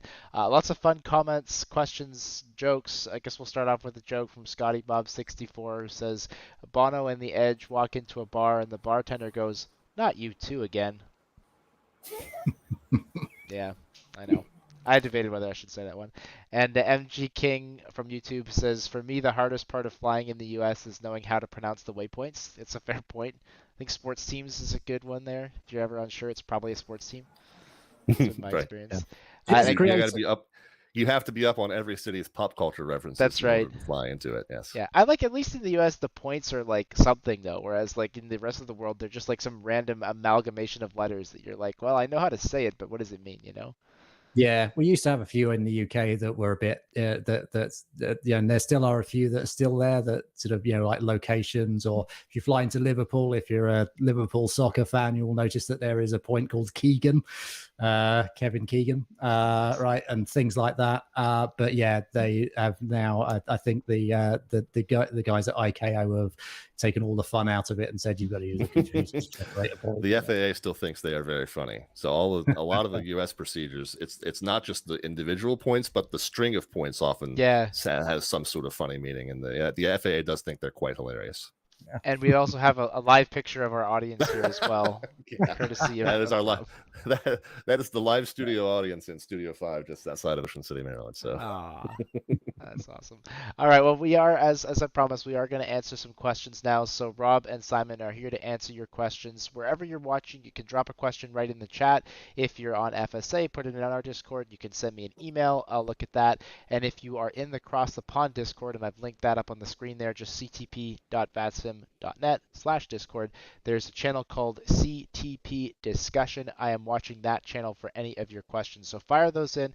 We're going to answer questions kind of starting with the general event, then I'll talk about the oceanic stuff, and then we'll get into the arrival, just the same order that we did for the live presentation. And Rob, will start with the question that a number of people have asked, which is just around how do I get a slot? If I don't have one yet, how can I get a slot if I still want to participate in the event?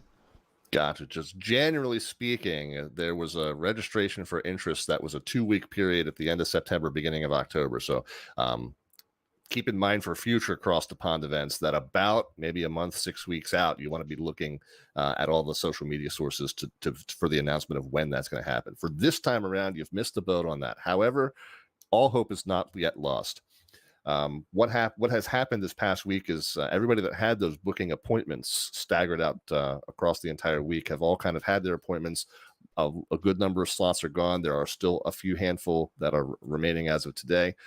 In the days leading up to the event, everyone has to get back onto that site and reconfirm. Essentially, that's the final check. Did the wife clear you to sit in front of your computer all day? Did you you didn't forget about soccer practice or something that you're supposed to be at? So there's a few slots are going to get dropped here and there. And then if people forget or neglect to go back to the website and hit that reconfirm button, those slots are going to get released back to the wind as well. That release, I'm told, is going to be happening on the 26th, which is 2 days out from the event. They have not published a specific time that release is going to happen. I think they said somewhere around 1800 Zulu, but that's the general plan. But again, stay on top of the social media, the announcements pages in the Discord for CTP, VATSIM's announcements. Probably, I think the CTP has whether you refer to it as Twitter or X, that's they're on that platform there, and they'll be announcing that kind of stuff. Yeah, right, exactly. So yeah, keep on top of that, and they will let you know exactly what time those unreconfirmed slots are going to be released out to the pool. But the 26th, sometime mid-late afternoon, is when you want to be looking, because that's when it's supposed to happen. Perfect. And can you talk to the actual routes in the event? If you have a slot, you're flying between the airports, how do you know what waypoints to fly? Yeah, well, like I mentioned just a couple slides ago, the route that they want you to fly is going to be sent to you, or I keep saying sent to you. I don't think they do email them out anymore, but if you just go back to that very same website, it basically becomes the hub for the event, ctp.vatsim.net. Same website that you registered your interest, same website that you voted for the airports that you wanted, same website that you picked up your slot, or that you're going to pick up a slot on the 26th.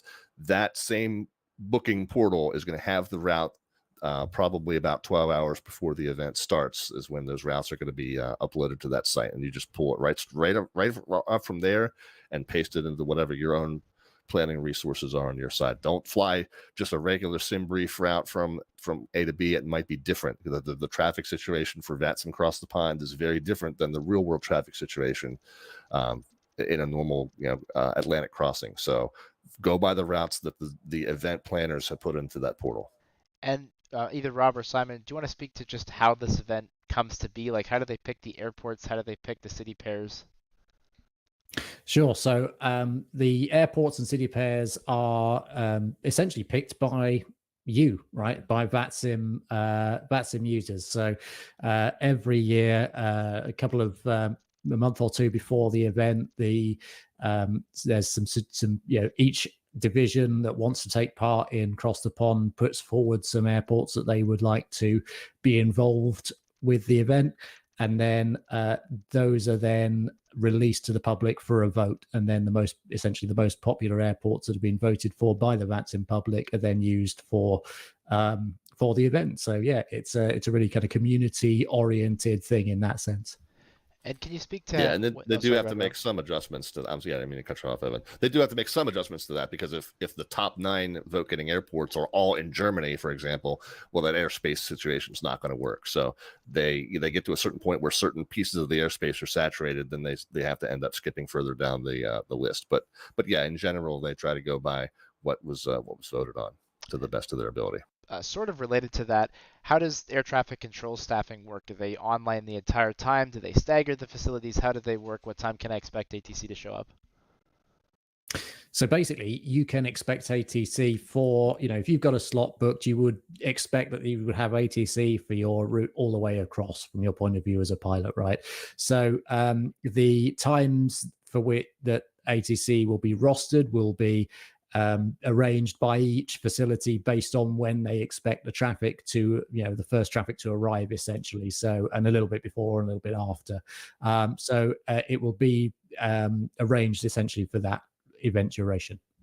Perfect. Yeah, when you take off from the U.S., your European controllers at your arrival are probably not online yet.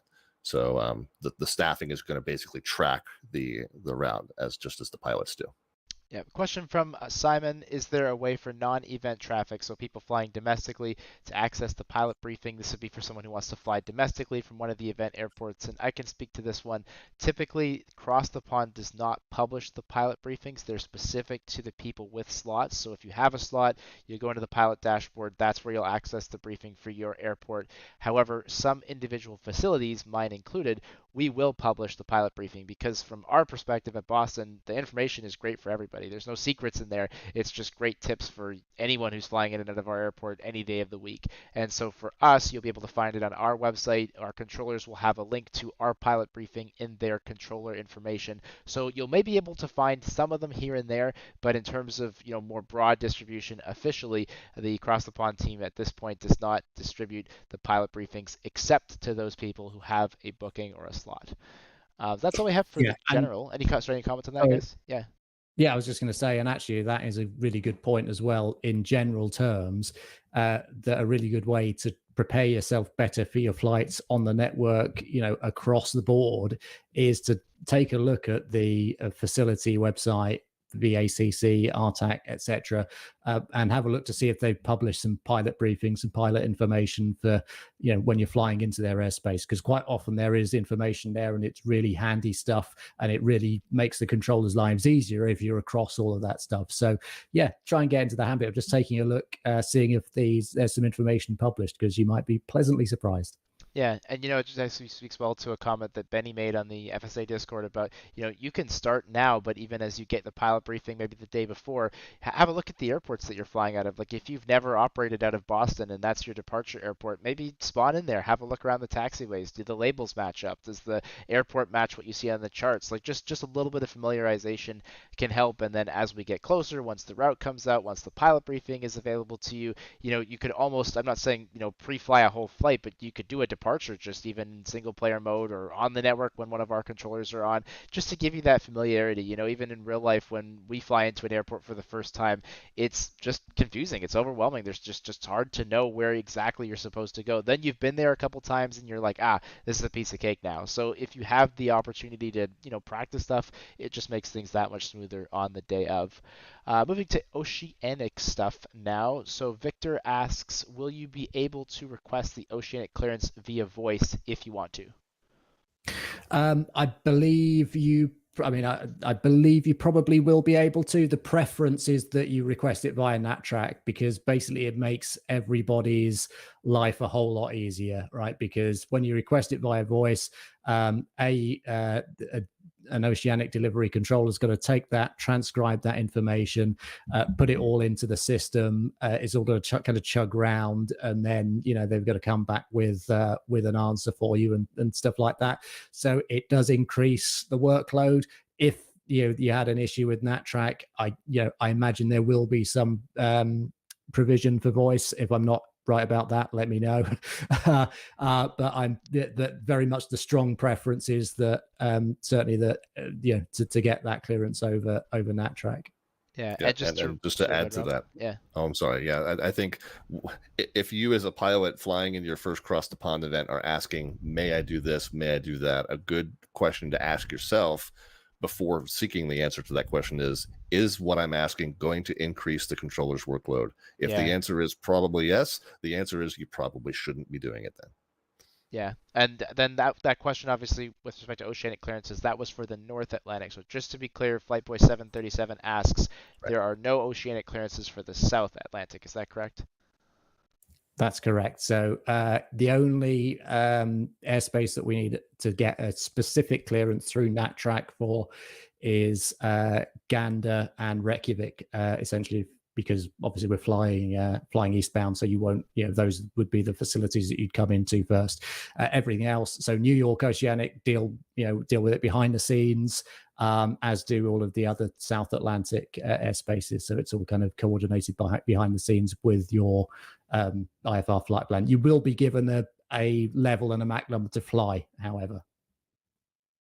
Perfect. I don't know if this is officially talked about, but people every now and again, somebody wants to go westbound, so they go, the opposite direction to cross the pond. Do you know if that's going to be officially supported this year, and do people get their clearance through, NatTrack as well? I'm not actually sure. I'm not sure, to be honest. Generally speaking, in the past, it hasn't been supported, so you generally tend not to, get very much, shall we say.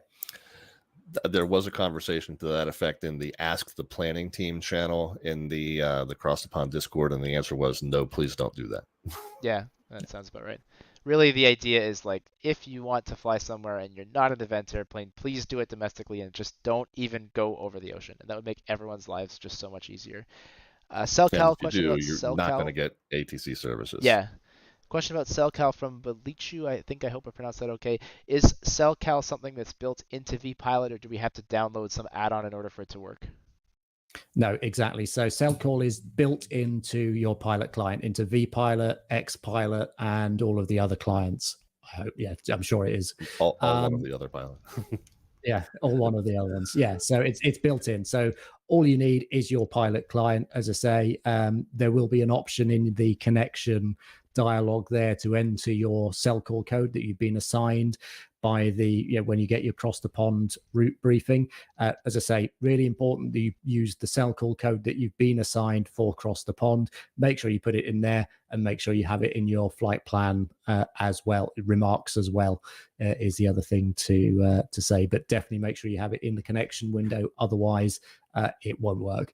And what will happen is that you'll get when you receive a Cellcal, your pilot client, your vPilot window will basically flash, and it will make a noise. It will make a chime. Useful little tip on that, by the way. So one of the things that people often wonder about is how you can split the audio out for vPilot, and I'm sure this is the same with XPilot as well. So, for example, if you've got the comms through your headset, how can you make the Cellcal ping, for example, come through your loudspeakers? And the answer is that vPilot sounds, so like Cellcal pings, the text message sound that you get, private message alerts, things like that, are played through the default Windows audio device. Whereas you can select where your voice communications go through if you go into the vPilot settings. So the way to do it would be to set your default Windows audio device to your speakers, and then to go into the vPilot settings and then select obviously your headset for or your headset output for the voice communications. And that way you'll get all your vPilot sounds come out of your speakers, and your radio communications will be in your headset. So when you get over the Atlantic, you can take your headset off, but you'll still get any alerts, private message pings, cell call alerts, etc.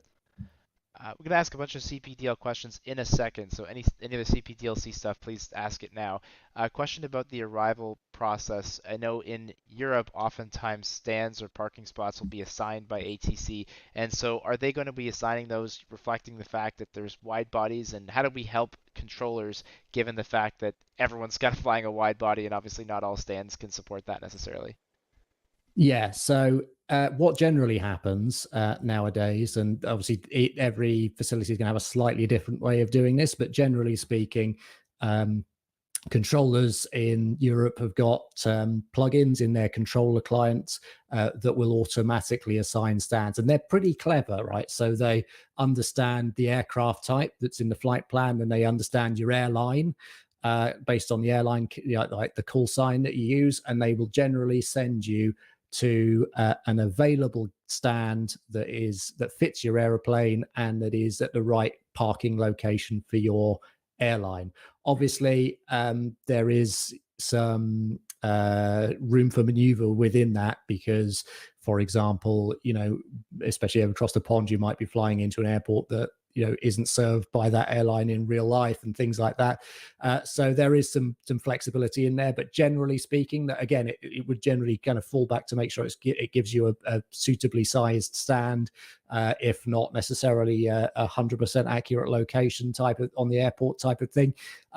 But yeah, so in general, it will work. It works pretty well, and it will know also whether stands are occupied as well. So it will only assign you a free stand. Again, sometimes that obviously people can log on in the meantime between the system assigning you a stand and you getting that. So again, that sort of stuff can change a little bit, or can be updated by the controller. But generally, as long as you've got the right aircraft type in your flight plan, the automated assignment will be pretty close there most of the time. And controllers are also really good at knowing generally where what can park where.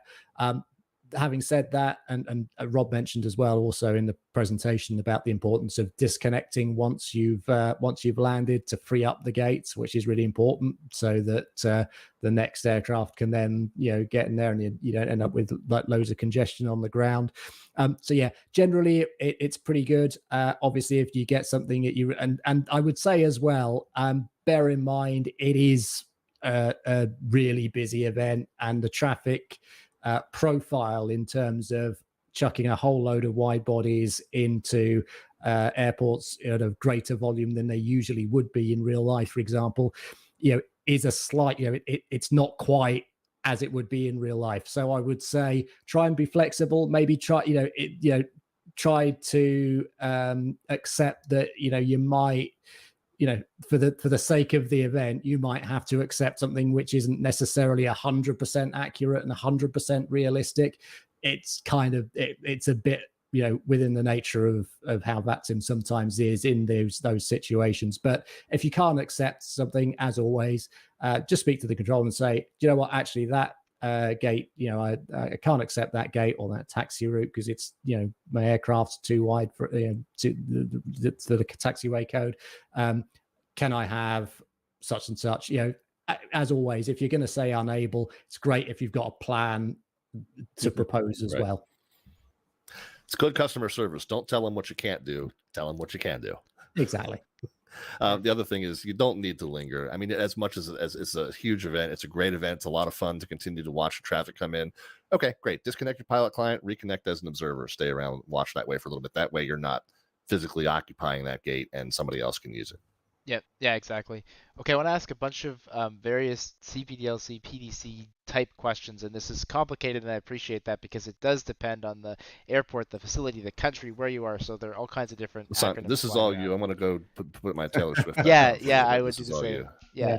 So out of the United States, and I think generally most of Canada, we don't really simulate CPDLC, and that's true of real life, and that's true of the network as well. So in the United States, for sure, out of almost every departure facility, your clearance is going to come via a private message from a thing called ACARS. It probably won't come from the clearance delivery controller. It's going to come from ACARS, but it will be a private message. It is not going to appear in your hobby client. It is not going to appear in your airplane. There's no integration for that yet. There may be at some stage in the future, but that does not exist on VATSIM at this stage. Now, you get going, there's typically in the US no CPDLC en route. So you're just talking via voice. It's as simple as that. That's the US departure portion, mostly sorted out. Now, moving into oceanic, Simon, I'm going to lean on you a little bit here. So in the North Atlantic, we don't really use CPDLC. We use NatTrack, which is kind of CPDLC, right? So that's how you're getting your oceanic clearance. That's all happening more or less textually. And then after that, there's really no more en route CPDLC there. You're just checking on doing your cell cal check. Is that correct? Exactly right. Yeah. Yeah, good. See, I was paying attention. That's good. And then it's really not until you move into like Europe and Africa, sort of domestic centers, that's where you're going to see the CPDLC usage in more of an integrated way. So that's where the Hoppy client is going to work. The airplane is going to, if it's integrated, be able to get those messages. That doesn't exist in the departure phase, but it will exist in your arrival phase. Is that fair to say? Exactly right. Yeah, exactly that. Perfect. All right. So now CPDLC, when I say CPDLC, it means all of that. Okay. So the question from Anders or Anders maybe in the VATSIM Discord is like, is CPDLC mandatory or can you more or less get away without it? No, it's not mandatory. You can absolutely get away without it, but it is. So it's something that's worth exploring. The reason I say that is because, as I mentioned, the great thing about it is it does help reduce some of the frequency congestion, which makes it obviously easier to get a word in edgeways when you want to check in. It makes it easier to get those important messages out. As I say, if ATC need to get in touch with you to give you some avoiding action or some sort of really, urgent transmission. If the frequency is clearer, because some of those routine transmissions, things like frequency changes, directs, that sort of stuff are kind of taken out of the voice realm and are transmitted over CPDLC, that can kind of, it can help ATC, and it can help ATC be a little bit more efficient as well, because they typically will have integration on their side. So if you're not a controller, you may not be aware that when a controller gives you an instruction, what they will do is they will update your data tag on their screen with the instruction that they've given you. So they'll tell you to climb flight level 360, and then they'll have to go into your data tag, update it so that it says, you're cleared to flight level 360, you're cleared direct this waypoint or that waypoint or on this heading or whatever it might be. And so because they've got to do that anyway, typically a CPDLC integration on the ATC side means that they just update your tag and it pings off a message. And then once it'll probably change your their tag a different color whilst, until you've acknowledged it.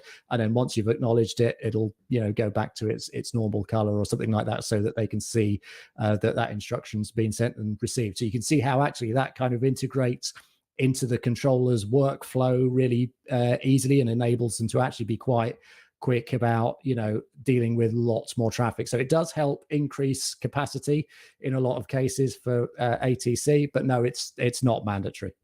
And a question from... It's a short answer. Yeah, very short. A question from... Rob is like 4 songs into his Taylor Swift album over there. A question from Benny would be, is voice contact required before I check on, when I check on in CPDLC, or simultaneously? How does that work? Yes. So yes is the short answer to that. So yes. So voice is always the primary means of communication. So that means we have to check in on voice, and we have to keep monitoring the frequency. We have to keep our headset on, listening across, listening to for our call sign, listening for any transmissions that might come to us. It's not a log on to CPDLC, headset off, feet up, Taylor Swift on, right? Yeah, voice. So we always need to establish voice communications by checking in, and we always need to keep listening. But it should be a bit quite easier to keep listening, because it should be a little bit quieter if people are using CPDLC. Perfect. And then I think I've got most of the questions. So if I missed your question, wherever you're at, please repost it so I didn't miss it. I have one more question about fuel, but if I've missed anything else, please do repost that so I make sure that we get everybody here. Questions from CSX Fan on the VATSIM YouTube channel. How much extra fuel do you recommend we bring for across the pond? How long is a piece of string? So I would say, I mean, so here's the things that, and Rob, but please, chip in and give your thoughts on this. Now, I would say things that I would think about in terms of bringing extra fuel, right? Firstly, how long do you want to hang around holding for, right?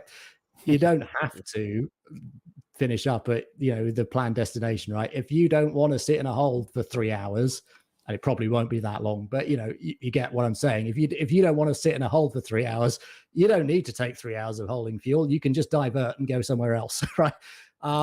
But obviously, it would be wise to take, given that most of us generally want to reach our destination, and in real life, if we're an airline, passengers tend to quite like us getting to where they want to go, as opposed to some other airport. I would say, I think Rob mentioned in the briefing, at least an hour or so extra. I would think that's a good figure to start with. You can get into some fun stuff with fuel planning, right? Because especially on long haul with wide body aircraft, you might actually need to load more than an hour of extra fuel before you depart, because you will burn some of that en route. So if you load, and the typical figure is about 3% per hour. So if you've done an 8-hour flight, you will have burned, a whole bunch of extra. So you might need to load actually an extra hour and a half's worth of fuel before you depart to arrive with an hour's worth of holding fuel. So yeah, do take, I'd say at least an hour or so. You could take more, you could take a little bit less. I would, say, do take, enough to cope with, a comfortable amount of holding. You may get a bit of a reroute. You may be held at a slightly lower, less than optimum level than you would like. And taxi delays might be significant. So I would say also not only take some extra fuel for holding, but make sure your taxi time, the amount of fuel you take for taxi is realistic as well. Perfect. Question from Benji, actually, that I forgot to mention earlier. Good one. What's the recommendation if internet drops and we need to sort of reconnect a minute or two downstream? What do you recommend for that? So the planning team has basically said if you're able to kind of restart the flight from somewhere near you where you left off, then that's fine. So that might be, departing from a close airport, going back up to where you were, in time lapse while not connected to the VATSIM network, and then, reconnecting from there. Or if you've got some sort of a saving tool that you can restart your flight. So the key thing is, though, you want to reconnect and in a fashion that's not going to disrupt whatever traffic is there. So it's just checking back in with the controller, letting them know what happened, being willing to accept their guidelines on how they have to then work you back into the flow in a different spot than where you were when the disruption happened. So just you're able to do it, but just do it in a flexible manner. Be willing to work with the controllers, and the controllers should be willing to work with you. Yeah, I mean, I think it's really situational. Like at Boston, we actually have a procedure. If on the ground you've been disconnected or your simulator has crashed, we actually ask you to respawn at a particular place, and that way you're not going to have to start the whole process again. We can actually just work with you right away. If it's in the air, obviously the best case scenario is your internet just drops. Just keep going. Don't pause your sim. Don't do anything. Make sure you keep progressing, and then you can just reconnect, and you'll be, in the same spot in the line. That's very easy for us to handle. But then the challenge is when my simulator's crashed, and if you don't have a kind of saving tool, now it's very difficult because we have to, get you back into the line, and that may be challenging depending on where you're at. But yeah, I mean, do the best that you can. As Rob has said, those are good guidelines, and hopefully, the worst case scenario of that sim crash and you can't get back to where you were, that's the really challenging one. But if it's just, momentary internet lapse, but you've kept progressing exactly where you were and you're just reconnecting, that's usually not a problem. And then, just check in with the controller and be prepared to just be patient if we need to, give you a quick spin or something like that. But we do our best to try to accommodate because we know stuff happens. Yeah, good point. Good distinction, because if you disappear from a hole, but you're still moving along with that hole, and then you reappear in that hole, it really shouldn't be that big a deal. Yep. And okay, I guess we have one more question from Benny in our Discord, which is, what is your favorite Taylor Swift song, Rob? Or you can both answer, Simon, if you want to answer as well. All right. Look, you knew I was trouble when I walked in, right? Sorry, are you answering the question, or are you just making a statement? I'm just shaking off. Yeah.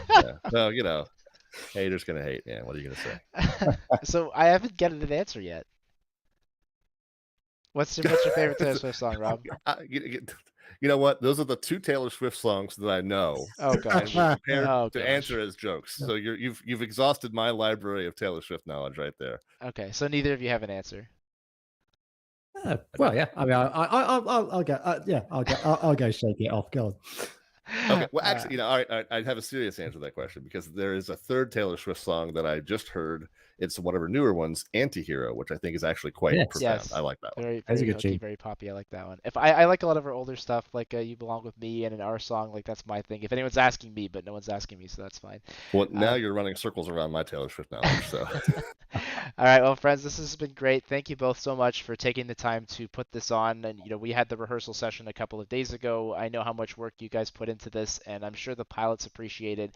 We're really, as a network, I think, just trying to do more outreach to pilots. Like we know there's a lot of great pilots out there who spend a lot of time and effort to prepare themselves, and there's the odd person out there, to be honest, who just comes in the network, does no practice, has probably never flown their simulator before, right? And they just don't get the level of realism that we're all going for. So for those of you who are here and watching and taking this seriously, thank you. It makes such a difference to our experience as air traffic controllers on the network when pilots take things seriously. And yeah, we can make mistakes. You can ask questions. That's all part of the experience. But at the end of the day, it's if we're learning and we're taking that sort of serious mentality, that works really well. And we as controllers certainly appreciate that. And I appreciate you guys for taking the time to do this. And again, thanks to the audience. Great chat, great questions. If you have more questions in the Cross the Pond Discord, you can post those anytime. There's an Ask the Planning Team section that they'll get an official answer. You can use the discussion channels as well. And just before we wrap up, Rob, Simon, anything else you guys want to say? Rob, you can maybe tell people where they can find you on Twitch. Simon, if you have anything else you would like to speak to from the VATSIM pilot training world, give you guys the chance to do that, and we'll wrap up. well, thank you, Evan, for the opportunity to be part of this. I know that this, like I said, this is the 4th time. I didn't mean to become a staple of this event, but I'm pleased to participate every time. And those that know me from my time on the VATSIM network, from prior to the live stream, I was involved with VATSTAR. So I've always been very committed to the idea of helping pilots learn what they need to do in order to fly on this network realistically and improve their knowledge. It's a learning hobby, man. If you stop learning, then you stop breathing, basically. So it's something that I've been passionate about for a long, long time, and I appreciate you allowing me to continue to be a part of this. Anytime, Rob. Thanks again. Yep. Yeah, and just to echo Rob's thoughts there as well. Yeah, thanks ever so much for having me along for this edition, Evan. It's been great fun, and hopefully, who knows, maybe I'll be invited back at some point. But yeah, and thanks to everybody who's watched as well. It's been great to answer the questions and to, as Evan says, really, as a pilot training department, we're trying to kind of do a bit more outreach and reach, both to talk about some of the stuff that we're doing and also to get, more information and help, and support out there for pilots. I'm very aware that there's a lot of people that are very keen to learn and to improve, and some of the resources that we've had available in the past haven't been a bit thin on the ground. There's been kind of go and do some Googling or watch a YouTube video or something like that, which is great, but there are things that we can definitely do to support that more, and that's what I'm trying to work on from a pilot training point of view. We've got loads of stuff coming along in terms of we're trying to increase the amount of ATOs, authorized training organizations, so more people can have access to really properly structured training and kind of development material, gain your pilot ratings, all of that kind of good stuff. We're working on some outreach stuff, which I know Evan, you may know Brandon Waning, who's been involved in VAT USA, and also the PTD is looking at putting together some material that we're going to be pushing out over the coming weeks and months.